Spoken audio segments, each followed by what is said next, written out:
Welcome in, everybody, to Talking Tigers. Thank you so much for joining us this week on the program. This is a final week of the regular season. It's hard to believe we're already at this point, but I guess what happens when you're having too much fun, and the Tigers have been having a whole lot of fun this year so far. Now coming up on their final game, looking to go 8-1 in the regular season. As always, I'm joined by Coach G. And we're going to be doing things a little bit differently. Coach G is going to be coming on here for the first portion of the show. And then we have Tigers running back Sammy, Bryant, and then Tigers offensive and defensive lineman Rich McGraw joining us a little bit later. Coach, how are you doing this week coming off of a big homecoming win? We're good. I mean, playing on Saturday, we kind of lost today.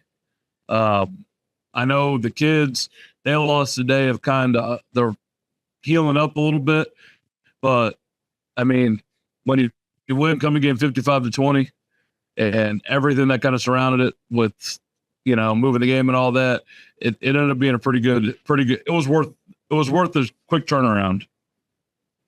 Absolutely. And also with that game, you clinch the CMO South Conference, go undefeated. Just what does it mean to you to just go undefeated in that part of the conference and be able to do that at home on a big day such as homecoming?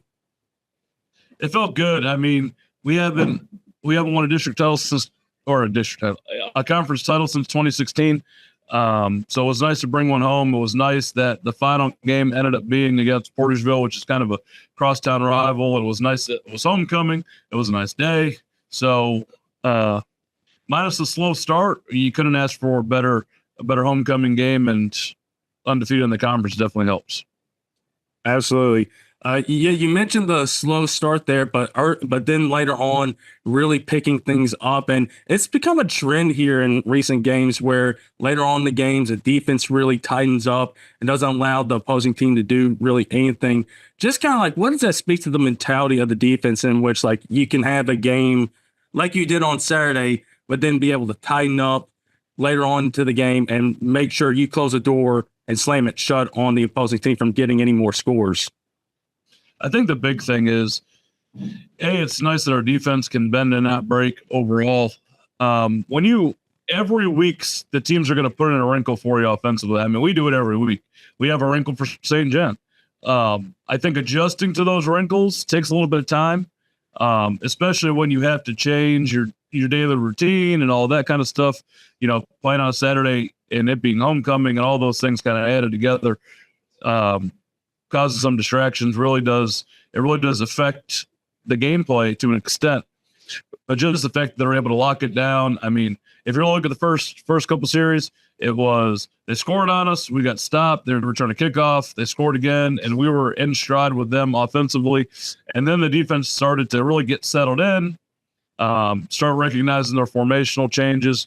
We were able to get a beat on what Portugal was calling offensively and able to shut it down. So that's kind of been the trend all year. I mean, some games we come out just firing. I mean, you look at Scott City firing, and I can list a couple more, but the slow start on a crazy day, I think it's normal for a team. But what makes our defense special is the fact that once they click it on, I mean, we didn't let up a point for past the quarter mark. So that was huge for us. It's been huge for us all year. Absolutely. It's something you can take in and carry on into the postseason, knowing you have the ability with that defense and just be able to get that light switch and click on for them and be able to turn up the heat on opposing offenses. So you mentioned it's a little bit of a short week with the game on Saturday. How's been, even with the losing the day, how's been the preparation this week so far, not knowing you don't have that other day? Really, I think the big adjustment is getting that extra day for the kids to kind of get their feet back underneath them. We didn't spend a lot of time.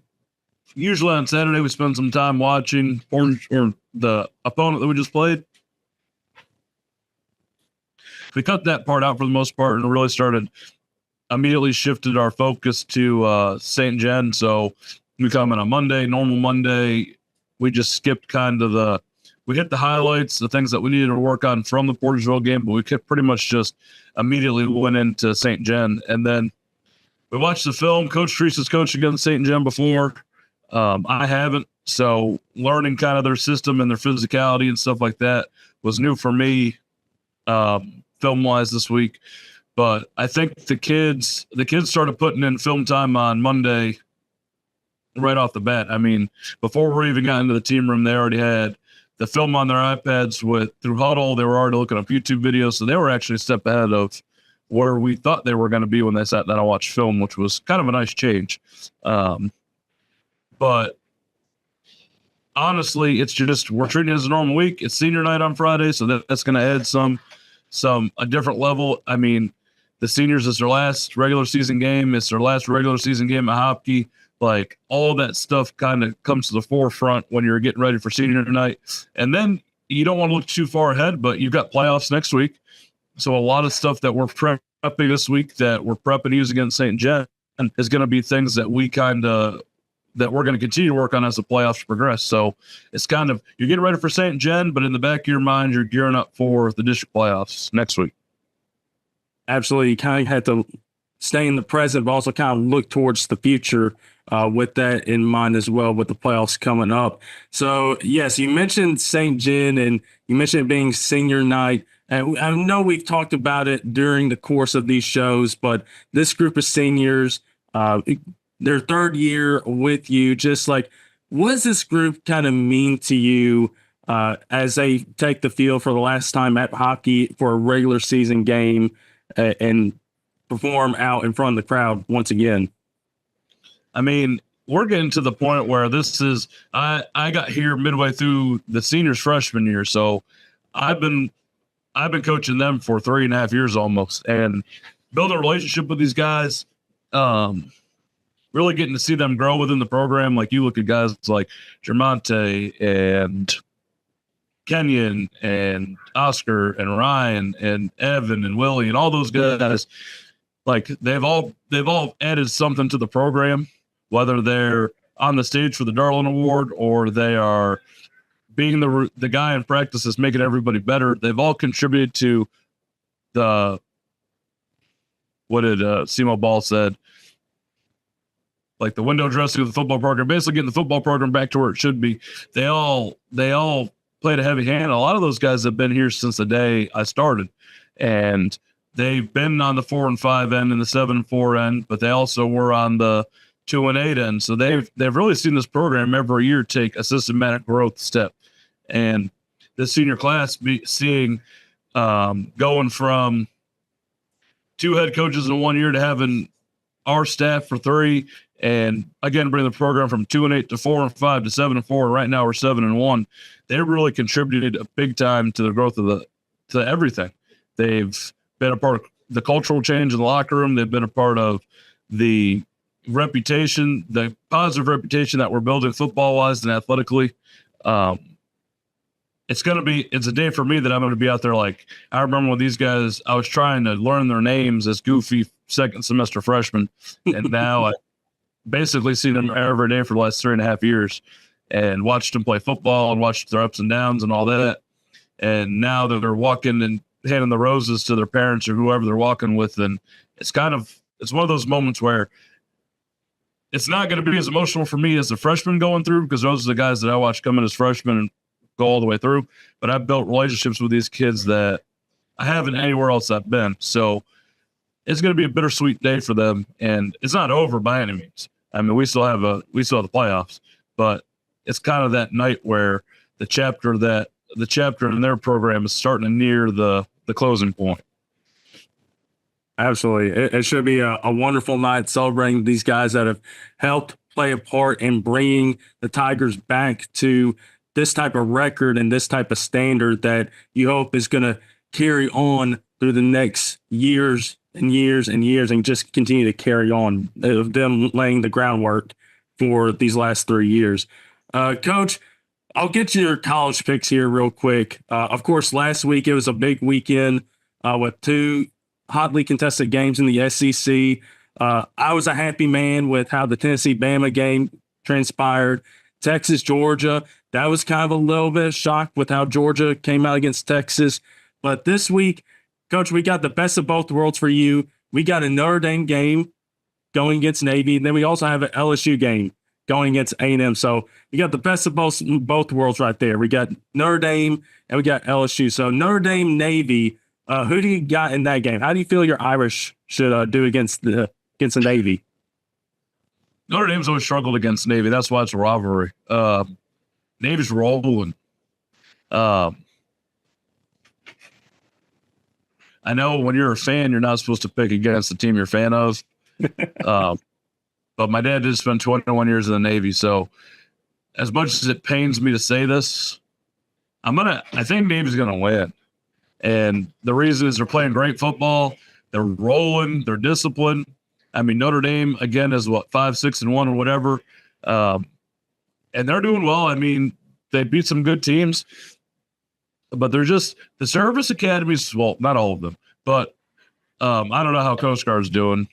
I'm assuming Air Force isn't doing great, but I know for a fact that Army and Navy are combined like 13-0 or something. Mm-hmm. And as much as I don't err on the side of Notre Dame's rivals, I think they're going to catch Notre Dame on the chin. I mean, I think I went undefeated the last couple of weeks, these pick wise. I'm hoping I'm wrong, but. I mean, Navy's going. Nobody's gonna, throw, they're not gonna be ashamed to say like, okay, you pick Navy. It's like, that's fine. You get it. You mentioned Army, Navy, undefeated. I think for all the football fans, you want to see the two service academies just stay undefeated for a big time game later on. Of course, we have LSU and A&M. I already know who you're picking in that game. I already know you're picking A&M against LSU. So I know about that pick. Mizzou. A&M because I hate LSU. A&M by a million. And then we have Mizzou and Alabama. Of course, Mizzou, close win against Auburn. Alabama coming off the loss last week. It's at Tuscaloosa. Alabama, last 3 weeks have not been great. They're 1-2. They should be 0-3. How do you feel about the Tide coming back at this one? I told you at the end of last week, the way they lost that game, not to Tennessee, but to Vanderbilt, they were like spoiled kids that got their iPad taken. Then, like we talked about last week, they spiraled a little bit, and they go and lose to Tennessee.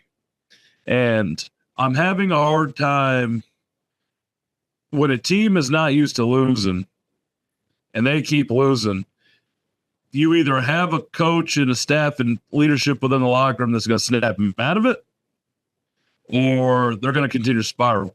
Now, if they would have snapped out of it last week against Tennessee, I would probably choose them. But Mizzou's not bad at all. So I'm going to say that just by the trend of how Alabama's been playing the last 3 weeks and that Missouri's on a mission, I'm going to choose Missouri.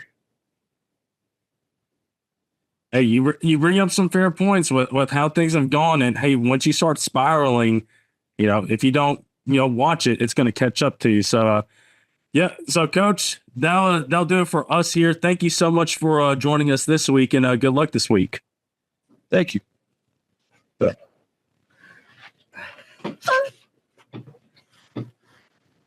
All right. Now we are joined by Tigers running back Sammy Bryant and Tigers offensive and defensive lineman Rich McGraw. Fellas, how you doing? Good. We'll beat up. Of course, I've really been enjoying watching you guys play this year, watching that dominant running game, just ground and pound. Rich, I'm going to start with you. When you're an offensive lineman in this system and you got the opportunity to block for Sammy and Jermonte, what kind of confidence does that instill in you, and how does that make you want to become better, just making sure you create those holes so they can get open and just be able to take it to the house? Well, it's good because if we do make the right blocks and they do get to take it to the house early, we get a longer break. So, but even if we don't, if we miss a block and just give them that little bit of time they need, they can make up for it on their own and make someone miss. Or this one could just run through them. Because got a little tree trunk lit, like you said last year. Ain't gonna Yeah. fit. Yeah, Sammy, I'll let you give your offensive lineman some love because I know you do a lot of the work. You put pressure on defenses, but what about your offensive line? Give some props to your offensive lineman right here. How good of a job have they been doing blocking for you this year? Good. That's it. Yeah. Hey, there we go. Yeah, so Sammy, I'll stick with you here for a second. Of course, in the last few weeks, you've had Jermonte join you in the backfield. Just for you as a running back, what does that do for you having a guy like him join you in the backfield and help create some conflict for defenders and trying to make sure, like, okay, they got to take either one of us and we can make them pay if they don't get the right one? He give me a break when he in the backfield with me because I be tired. He does. I got to tell you, it's been amazing to watch you guys kind of be able to dissect these opposing defenses. And I'll kind of ask you as a running back, I know the answer that coach would say is like you protect the ball, but what's your favorite thing to do as a running back? Is it to stiff arm somebody, juke somebody, truck stick? What's your favorite thing to do as a running back if you got the opportunity? Stiff arm. Give him the trademark Derrick Henry stiff arm. Yep. There we go. That's an easy way to make a highlight right there. So I also want to ask, you come into this program that has a tradition of great Tiger running backs. What does that mean for you to be able to be that next in line coming after these Tiger greats at that position? Better. To be honest, I really don't know. What's true to the composition again? It feel good. This. Yes. Feel good. And there you go. And listen, you got another year too, and you've been already having a great year so far. I kind of want to talk about the defensive side of things because we don't get to talk about that because the offense is flashy. Ridge, you're up on the defensive line with all those guys, and you guys have constantly looked to get upfield and just kind of create havoc up front. How does being an offensive lineman help you play defensive line, if at all, and just be able to attack opposing teams' offensive lines? Just kind of knowing how they should move and what kind of moves they're making. Like going to take a down block, you know what steps are coming. You know how you can beat it easier. Just playing both sides and playing at least one of them well makes playing both of them better. Absolutely. And I asked Jermaine this last week too, and I'll ask you this again. You have guys back there, linebacker and Jackson and Oscar back there to help kind of clean things up. How does it know that you as a defensive lineman have the ability to just clean up things and help those guys make a play or even make a play yourself on that defense? Because you guys have been shutting teams down in the second half. So how does that make you feel as a defensive lineman knowing that you're helping your fellow teammates out and be able to help them clean up those tackles in the backfield? It's good until one of them ends up hitting you on accident. When that happens, it's not as fun, and you get that feeling like it's just not. That's just the worst is when they hit you instead of who they're supposed to. Oscar, yes. I mean, Oscar hit you, he's supposed to. And hey, we know those guys are vicious tacklers out there, so I don't blame you at all. If it's like, man, come on, friendly fire. Sammy, on defense, you play corner. What is your mindset as a corner, being out there, whether it's 1-on-1 or out on the island? What's a mindset of you as a corner? Is it the same as a running back? Is like, I'm gonna go attack these guys and try to make sure they don't get anything? Nah, I don't like defense for real. I don't want to get beat because I would get yelled at by Coach Treese. Listen, and you know what? I can't blame you. I don't think anybody else blames you when we can all hear Coach Treese up from the press box as well. So I will ask you this. You also have Jermonte back there playing center field. As a defensive back, knowing that you have him back there to help kind of clean things up, that's got to take the pressure off of you a little bit in some regards, doesn't it? Yeah. And I know you've got the ball a couple times on an interception, and I know you say you don't like defense, but I know when you got a couple interceptions here recently, I know that had to feel pretty good to get the ball back. And I know you probably wanted to do a little something with it too, didn't you? Yeah. There we go. Of course, guys, it is senior night, and of course, you guys are a year away from that. What do these group of seniors kind of mean to you, being a year ahead of you? Like, what does it mean to you to know that, you guys get to play with them for these last 3 years? And what does it mean that next year you're going to have to carry on what they left behind heading into next year?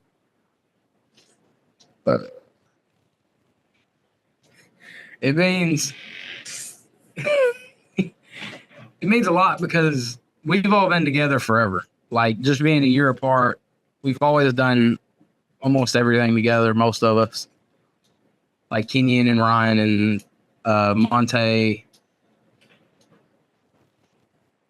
I'm blanking. TJ, Evan, Oscar. Yeah, we've all been together forever. So it's gonna be different next year without them. It ain't gonna feel the same. And it's been like that the past couple years, but it's different when it's more than just a 1-2 year thing. All right. Kind of want to get to know you guys a little bit. As football players, I'm sure you consume a lot of football, and I'm sure that you probably watch a lot of NFL and college. Do you guys have a preference on NFL and college? So, Sammy, you don't watch a whole lot? Nah, I just play the game. I look up the score when the game over, though. Just see who won. Rich, how about you? Depends on who's playing. Like, I like to watch the bigger games just because I feel like there's more riding on it, I guess. Like the Alabama, Tennessee, and the Alabama, Georgia I watched Alabama, Georgia. I watched Alabama, Tennessee. I watched Southern one. I'm blanking now. Oh, we did. Who did Mizzou play Saturday? That's another one I watched. After. Auburn. Auburn. I watched the back half of that one.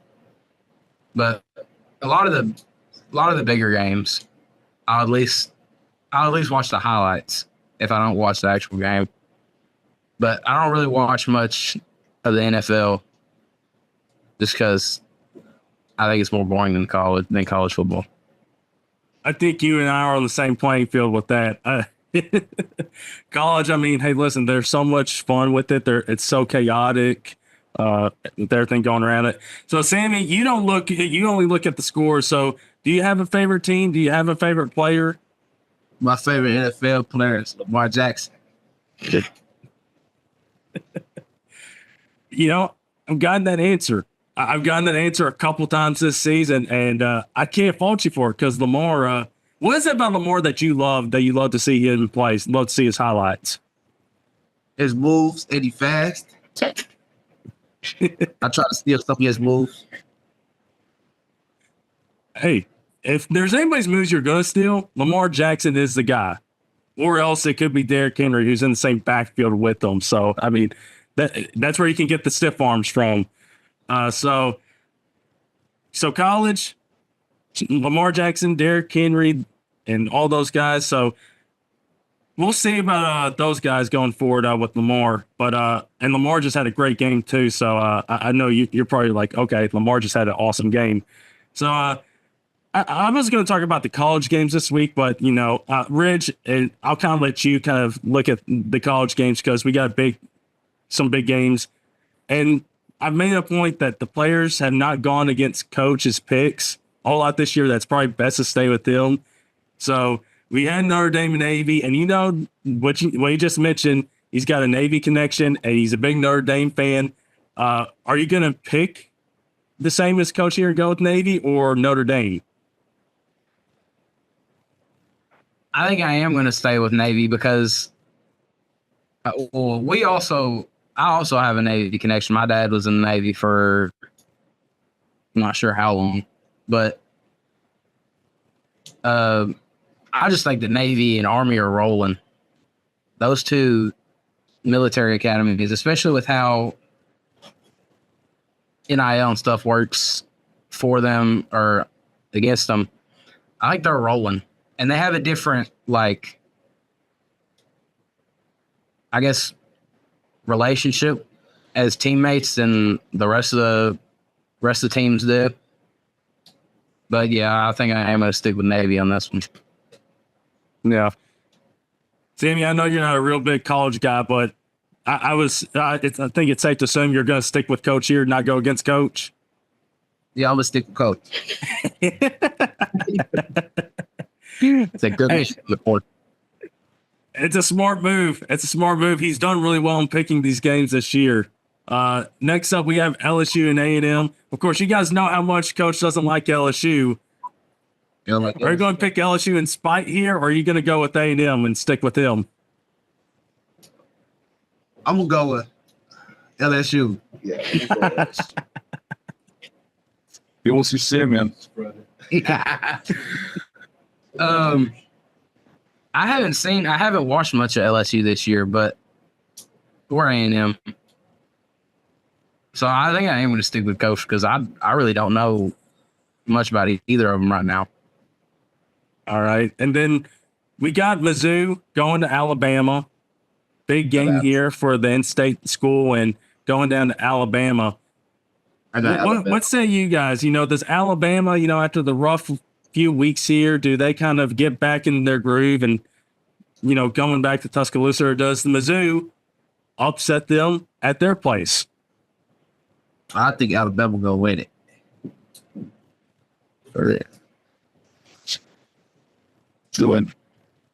It depends. Well, another loss most likely puts Alabama out of the playoffs. Or almost guarantees them out of the playoffs. But if they come out playing how they should, like Alabama should, they should win. But how they played the past 3 weeks, I'm going to have to go with Mizzou. Okay, so Mizzou. Hey, Mizzou's got some talent. Their quarterback had to leave during the middle of the game last week, go to the hospital, and he's going to face a Crimson Tide defense that's going to be looking to get after it. So, that's college football this weekend. Sammy, Rich, thanks so much for joining us on this edition of the show. Good luck out there on Friday, and good luck the rest of the way, guys. Thank you. All right, everybody, that'll do it for this edition of Talking Tigers. Thank you so much for joining us on this edition of the show. Next week, we're going to be recapping the St. John game and look towards the playoffs with the first game coming up next week. So until then, everybody, have a good rest of your